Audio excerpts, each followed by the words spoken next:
macha nungsibi o nungsibi,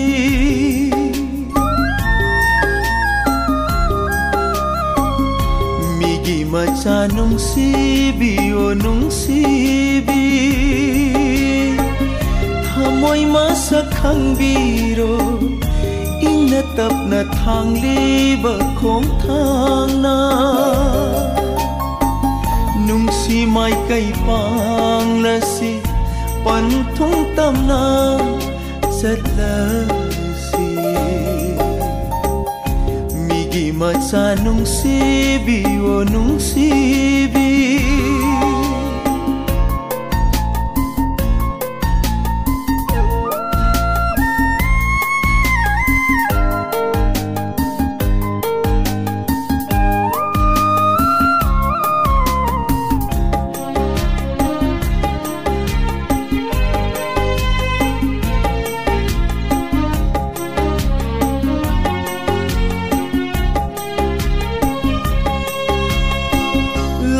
Sanu lak ning ba yek na ting khang kaya shu arem ba ni pum na ma nung shiva gi ma phong da,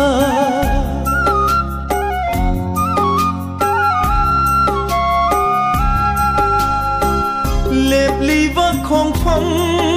say leng la roi dra upal ni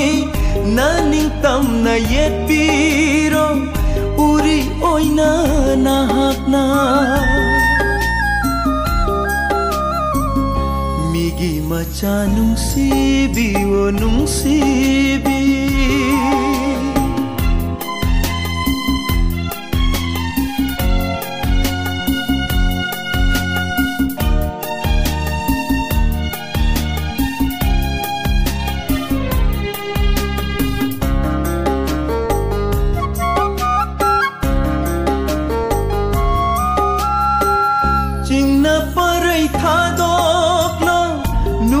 manglan mangli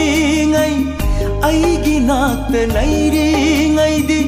tiếng tho haloi kai dau nung,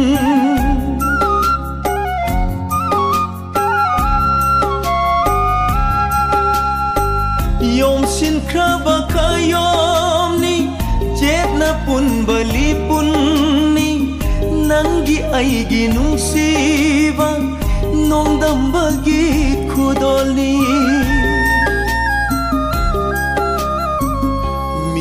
macha nungsibi o nungsibi, thamoy masakhang biro ing natap na thangliba khong thang na, nungsi mai kai pang lasi panthung tam na chatlasi, macha nungsibi o nungsibi, migi macha nungsibi o nungsibi.